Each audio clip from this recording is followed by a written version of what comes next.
La Quête du Temps began not with a drawing, but with an idea to create a clock unlike any other. One that would unite art, science, and horology in a single coherent work.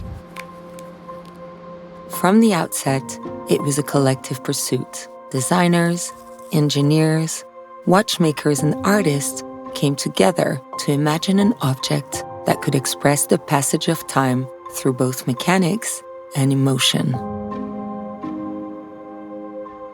Ideas were exchanged across disciplines, sketches refined, models built and rebuilt, each iteration bringing the piece closer to its final form. The challenge was immense: to house an automaton, a double-sided astronomical clock, and a celestial sculpture within a structure that would feel harmonious and alive. It had to be monumental, but never heavy, technically complex, but aesthetically clear. The form took shape gradually.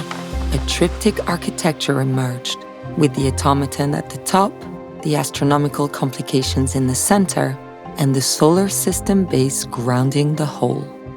Every detail was debated and rethought. Materials were chosen not just for their beauty, but for the way they would interact with light, scale, and motion. Throughout the process, Vacheron Constantin's design team ensured that each choice, whether artistic or mechanical, remained faithful to the Maison's codes.